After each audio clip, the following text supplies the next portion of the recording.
বন্ধুরা, আজ আপনাদের শোনাবো বিভূতিভূষণ বন্দ্যোপাধ্যায়ের বিদু মাস্টার। বিদু মাস্টারের কথা আমি কখনো ভুলতে পারবো না। তার স্মৃতি হয়তো আজীবন আমায় বহন করে বেড়াতে হবে। মাত্র কটা মাস তিনি আমার কাছে এসেছিলেন, তারপর চলে গেলেন। শুধু এই ক্ষণিকের পরিচয় আজ অমর হয়ে রয়েছে। বেশ মনে আছে, সে দিনটা ছিল রবিবার। আমি সকালবেলা কৌমুদি খুলে ধাতরূপ মুখস্থ করছি, চোখ বন্ধ করে দুলে দুলে। এমন সময় বাইরে কে যেন ডাকলেন, হারানবাবু আছেন? হারানবাবু? আমি জানলা দিয়ে মুখ বার করে প্রশ্ন করলুম, কাকে চাই? এখানে হারানবাবু বলে কি কেউ থাকেন? থাকেন, তিনি আমার কাকা। তাকে একবার ডেকে দাও তো। কী দরকার? তার কি একজন টিউটর চাই? সত্যি তো, মেজো কাকা আমাদের জন্য একজন টিউটর চাই বলে খবরের কাগজে একটা বিজ্ঞাপন দিয়েছিলেন। কথাটা আমি একেবারে ভুলেই গেছিলুম। বললুম, আপনি বুঝি সেই বিজ্ঞাপন দেখেই আসছেন? হ্যাঁ। তবে ভেতরে এসে বসুন, আমি মেজো কাকাকে ডেকে দিচ্ছি। ছিপছিপে লম্বা কালোপানা লোকটা অত্যন্ত দ্বিধায় অতি সন্তর্পণে আমাদের বৈঠকখানায় প্রবেশ করলেন। আমি বললুম, বসুন আপনি। তিনি ভয়ে ভয়ে যেন একবার আমার দিকে তাকিয়ে একখানা পাশের বেঞ্চে বসলেন। আনারি লোকটাকে দেখে আমার মাস্টারের প্রতি সকল শ্রদ্ধা তিরোহিত হলো। বললুম, ওই চেয়ারটায় বসুন না। তিনি প্রথমে বললেন, থাক থাক। তারপর একখানা চেয়ারে গিয়ে বসলেন। আমি ফ্যানটা খুলে দিয়ে আস্তে আস্তে ওপরে চলে গেলুম মেজো কাকাকে ডেকে দিতে। মেজো কাকা উঠে এলেন, আমিও এলুম তার পিছু পিছু। আর এলো ঝন্টু, মিন্টু, চাঁদু ও রেবা। মেজো কাকা বৈঠকখানায় ঢুকতেই তিনি চেয়ার ছেড়ে উঠে হাত জোর করে তাকে নমস্কার করলেন। মেজো কাকা বললেন, আপনি তো আজ সকালের কাগজে বিজ্ঞাপন দেখে আসছেন। তিনি বললেন, হ্যাঁ। মেজো কাকা আবার বলতে আরম্ভ করলেন, এই 5টি ছেলে মেয়েকে পড়াতে হবে, রাতে 3 ঘন্টা, মাইনে তো লিখেই দিয়েছি 7 টাকা, কামাই চলবে না। তিনি বললেন, না, কামাই করবই বা কেন?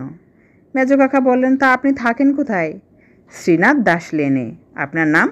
শ্রী বিধুভূষণ চট্টোপাধ্যায়। কদ্দূর পড়ালেখা আছে? Matric pass. কথাটা শুনে মেজো কাকা ঠোঁট কামড়াতে লাগলেন। টেবিলের উপর বার কয়েক ডান হাত দিয়ে আঘাত করলেন। তারপর বললেন, আপনি 4th ক্লাসের ছেলেকে পড়াতে পারবেন তো? 4th ক্লাসে পড়ি কেবল আমি। এদের দলের মধ্যে বয়সে সবচেয়ে বড়। আমার বুক গর্বে ফুলে উঠল। আমি বিদু মাস্টারের মুখের দিকে অপলক দৃষ্টিতে তাকিয়ে রইলুম। তিনি বললেন, তা পারবো না কেন? মেজো কাকা বললেন, বেশ ভালো, সোমবার থেকে কাজে লাগবেন, সন্ধ্যা 6টার সময় ঠিক মতো আসবেন। তারপর আমাদের বললেন, ইনি তোদের নতুন মাস্টার, এনার কাছে মন দিয়ে পড়বি, বুঝলি? তারপর সোমবার দিন তিনি এলেন ঠিক 6টার সময়ে। আমাদের সকলের নাম জিজ্ঞেস করলেন। আমাদের বইগুলো উল্টে পাল্টে দেখলেন। বেশিক্ষণ দেখলেন আমার ইংরেজি বইখানা। বললেন, বেশ শক্ত বই, পড়ানো হয় তো? তার কথা শুনে আমার কি আনন্দই না হলো।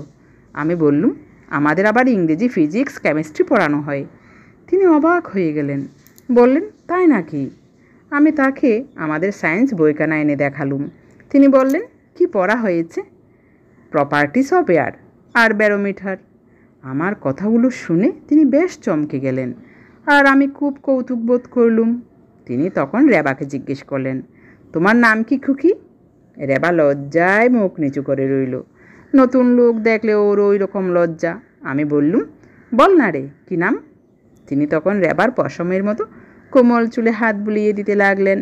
রেবাও অনেক কষ্টে বলল, লেবা। ও র উচ্চারণ করতে পারে না। তিনি বললেন, বাহ, বেশ নাম তো তোমার, খাসা নাম তো তোমার। কিন্তু দিন যত বয়ে গেল রেবার লজ্জাও তত কমে যেতে লাগলো। আর বিদু মাস্টারও রেবাকে বেশি ভালোবাসতে লাগলেন। শুধু রেবাকেই না, তিনি আমাদের সবাইকে খুব ভালোবাসতেন। তিনি পড়াতে আসবার পর প্রায়ই একজন ফেরিওয়ালা সুর করে হেঁকে যেত। চায়, অবাক জলপান, স্বাধীন ভাজা, ঘুগনি দানা। মাস্টার মশাইও আমাদের প্রায় ওই কিনে খাওয়াতেন। নতুন মাইনে পেয়ে তিনি আমাদের সবাইকে 12 আনার কুলফি বরফ খাইয়েছিলেন। সবাই তাই মাস্টারকে খুব ভালোবাসত। তাকে আদৌ দেখতে পারতুম না কেবল আমি, কেন তা জানি না। তথাপি আমার অনিচ্ছায় তার অধীনে থাকতে হতো, কারণ মেজো কাকার হুকুম। মেজো কাকাকে আবার সবার চেয়ে ভয় করি, মা বাবার চেয়েও। সুতরাং আমি খুঁজতে লাগলুম মাস্টারের ভুল ত্রুটি, যাতে আমি তার হাত থেকে রেহাই পাই। একদিন আমি জিজ্ঞেস করলুম, মাস্টারমশাই, পাহাড়ের হাইট মাপতে গেলে ব্যারোমিটার কি দরকার লাগে? তিনি বললেন, দরকার লাগে নাকি? কে বলল? স্কুলের মাস্টার। তা হবে, কোথায় লেখা আছে বলো তো? সায়েন্সের বইতে। দেখি সায়েন্সের বই। আমি তার হাতে বইখানা তুলে দিয়ে বললুম, কিছুই বুঝতে পারিনি মাস্টারমশাই। তিনি বইয়ের পাতা খুলতে খুলতে বললেন, বেশ, বুঝিয়ে দিচ্ছি। কিন্তু আমায় বোঝান দূরের কথা, নিজেই হয়তো সেই ইংরেজি অংশটার সঠিক অর্থ হৃদয়ঙ্গম করতে পারলেন না। অগত্যা অনেকক্ষণ পরে তর্জমা করে দিলেন। তারপর জিজ্ঞেস করলেন, বুঝতে পেরেছ? আমি বললাম, কিছুই না। তিনি বললেন, আমি তোমার বইখানা বাড়ি নিয়ে যাচ্ছি, একবার পরে ভালো করে বুঝিয়ে দেব। বইখানা তিনি নিয়ে গেলেন সত্যি। সেটা আমায় ফিরিয়েও দিলেন যথাসময়ে। কিন্তু আমার প্রশ্নের কোনো উত্তর তিনি দিতে পারলেন না। কথাটা কাকাকে বলতে তিনি বললেন, আচ্ছা, কেমন পড়ায় তা আমি দেখছি। পরের দিন থেকে তিনি আমাদের কাছে বসে পড়া শুনতে লাগলেন। মাস্টারমশাইয়ের পড়ানোর তিনি প্রায়ই ভুল ধরতেন। হয়তো বলতেন, লুসি গ্রের শেষের স্ট্যান্জা দুটো আরও একটু বিশদভাবে বুঝিয়ে দিন। ওই যে ওর over rough and smooth she trips along and never looks behind and sings a solitary song that whistles in the wind. ওর ভাবার্থটাও ভালো করে বুঝিয়ে দেওয়া উচিত, বুঝেছেন কি না? এসব ক্ষেত্রে মাস্টারমশাই কোনো কথা বলতেন না বড় একটা। কাকাকে তিনি বেশ সবিহ করে চলতেন। তিনি বড় একটা বুদ্ধির অঙ্ক কষতে পারতেন না। একদিন কাকার সামনে তিনি একটা অঙ্ক এক্স দিয়ে কষছিলেন। কাকা বললেন, সব গোলমাল হয়ে গেল মাস্টারমশাই। তিনি বললেন, কেন? কাকা বললেন, ও অঙ্ক তো অ্যালজেব্রার প্রসেস অনুযায়ী আপনি করতে পারবেন না। যাই হোক, তিনি কিন্তু কোনো উপায়েই আমায় অঙ্কটা বুঝিয়ে দিতে পারলেন না। তিনি চলে যাবার পর কাকা বললেন, মাস্টার তত সুবিধের নয়। এমন সময়ে বিশ্বকর্মা পূজা এলো। আমরা বললুম, মাস্টারমশাই, আমাদের ঘুরিলাটাই কিনে দিতে হবে। তিনিও রাজি হলেন, কারণ তিনি সম্প্রতি মাইনে পেয়েছিলেন। তিনি আমাদের সেন্ট জেমস স্কোয়ারের দক্ষিণ কোণের একটা মনোহারি দোকান থেকে 1 টাকার প্রায় ঘুরিলাটাই কিনে দিলেন। কিন্তু আমাদের তিনি যা কিনে দিতেন সে সম্বন্ধে কাউকে কিছু বলা নিষেধ ছিল। এসব লুকিয়ে লুকিয়ে আমাদের দিতেন। রেবার জন্মদিনে তিনি 3 টাকা দামের একটা কলের রেলগাড়ি কিনে দিয়েছিলেন। বলেছিলেন, কাউকে বলো না যেন ঘুণাক্ষরে। বিশ্বকর্মা পূজার দিন 4 পর একদিন শ্রীনাথ দাস লেনে মাস্টারমশাইয়ের সঙ্গে দেখা। আমি নমস্কার করলুম। তিনি বললেন, এই যে পিন্টু যে, কোথায় চলেছ? আমি বললুম, আপনি কোথায় থাকেন মাস্টারমশাই? তিনি বললেন, এইখানেই। চলুন না দেখে আসি। কি জানি কেন মাস্টারমশাইয়ের বাড়ি দেখবার জন্যে আমি অত্যন্ত উতলা হলুম। তিনি আমাকে নিয়ে গেলেন তার অপূর্ব গৃহে। টিনের চাল দেওয়া একখানা মেটে বাড়ির দোতলায় একখানা ছোট্ট ঘরে থাকেন। সরু ভাঙা সিঁড়ি দিয়ে উপরে উঠতে ভয় করে। ফালি বারান্দাটা মানুষের ভারে সামান্য কাঁপে। আস্তে আস্তে তার পিছু পিছু তার ঘরের দিকে গেলুম। তিনি গিয়ে তার ঘরের থালা খুললেন। অপরিষ্কার ও অপরিসর ঘর। দেওয়ালে কতকগুলো ক্যালেন্ডার টাঙানো, একপাশে একখানা বিবেকানন্দের ছবি, মেজের উপর একটা খাটিয়া পাতা, তার উপর আবার একটা কালো ও তেল চিটচিটে বালিশ। মাস্টারমশাই আমায় বসিয়ে আসছি বলে কোথায় চলে গেলেন সহসা। আর আমি তার ঘরখানা ঘুরে ঘুরে দেখতে লাগলুম। বড় দুঃখ হলো তার দারিদ্র্যক্লিষ্ট অবস্থা দেখে। ঘরের মধ্যে আর একখানা কাপড়ও নেই, যদিও বা একখানা আছে তাও শতচিহ্ন এবং অত্যন্ত কালো। একটি জামা ও একখানি মাত্র কাপড়ে তাকে দিন কাটতে হয়। আমার বড় অনুকম্পা জাগলো তার প্রতি। তাকে যে আমি এত ঘৃণা করতুম তা একেবারে বিস্মৃত হলুম। হঠাৎ যেন আমি একেবারে বদলে গেলুম। এমন সময়ে মাস্টারমশাই 1 ঠোঙা খাবার নিয়ে ঘরে ঢুকলেন। আমি ব্যথিত সুরে বললুম, ওসব আবার কেন মাস্টারমশাই? তিনি আমার কথা শুনে একটু যেন আশ্চর্যান্বিত হলেন। আমতা আমতা করতে লাগলেন, না না, এই আর এমন কি। আমি বুঝলুম যে তার শ্রমের পারিশ্রমিকটা এমন করে অপচয় করা তার শরীরের বিন্দু বিন্দু রক্ত গ্রহণ করার সামিল।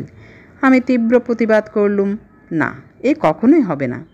আমার দৃঢ় প্রতিজ্ঞা দেখে তার মুখের চির প্রফুল্ল হাসি অকস্মাৎ যেন মিলিয়ে গেল। তিনি মুখ চুন করে বললেন, এ কি বলছো পিন্টু? আর সাহস হলো না কিছু বলতে। যাই হোক, বাড়ি ফেরার পথে সেদিনেই আমি প্রতিজ্ঞা করলুম যে মাস্টারমশাই যাতে আমাদের জন্য তার মাইনে থেকে কিছু খরচ না করেন তার ব্যবস্থা করতে হবে। হাজার হোক বেচারা ওই কটি টাকা সম্বল করে কলকাতায় বাস করছেন। কিন্তু আমার প্রতিজ্ঞা মতো কাজ করবার আগেই একটা বিশ্রী ঘটনা ঘটে গেল। মেজো কাকা একদিন আমার ট্রান্সলেশনের খাতাখানা দেখতে দেখতে মাস্টারমশাইকে বললেন, এসব কি পড়াচ্ছেন মাস্টারমশাই? ইংরেজি আপনি দেখছি কিছুই জানেন না। I live in a boarding centre মধ্যে ইন কি এমন অপরাধ করেছে যে ওকে তুলে আপনি অ্যাড বসিয়ে দিলেন? আসলে ওর ভুল কোথায় তা তো দেখতে পেলেন না। আর every bush and every tree was in bird centre was কেটে ওয়ার করলেন কোন গ্রামার অনুযায়ী? আপনি 4th ক্লাসের ছেলে পড়াবেন কেমন করে? মাস্টার লজ্জায় মুখ নিচু করে রইলেন। আর আমি ভাবতে লাগলুম ভাবি বিপদের কথা। মেজো কাকা বললেন, তাই বলি ছেলেরা এত খারাপ হয়ে যাচ্ছে কেন? পিন্টু, তোর হাফ ইয়ারলির প্রোগ্রেস রিপোর্টটা নিয়ে আয় তো। আমি ভয়ে ভয়ে আমার প্রোগ্রেস রিপোর্ট নিয়ে এলুম। মেজো কাকা বললেন, দেখুন কি বিশ্রী রেজাল্ট, ইংরেজিতে তো ফেল, আর সবে রগ ঘেঁষিয়ে পাশ করেছে। এরপর আর আপনাকে রাখতে আমি সাহস করি না, তাহলে ওদের পায়ে কুরুল মারা হয়। আমরা অন্য মাস্টার দেখব। আপনার বাকি মাইনেটা 2 তারিখে নিয়ে যাবেন। মেজো কাকার কথায় মাস্টারমশাই একটি প্রতিবাদ পর্যন্ত করলেন না, নীরবে নিঃশব্দ পদক্ষেপে প্রস্থান করলেন। আমি তার মুখের দিকে তাকাতে পারলুম না। এর জন্যে দোষী তো আমি তো মাস্টারমশাইয়ের ভুলগুলো মেজো কাকাকে বলে বলে তার মন একেবারে চটিয়ে রেখেছিলুম। আমি অপরাধীর মতো বসে রইলুম মুখ নিচু করে।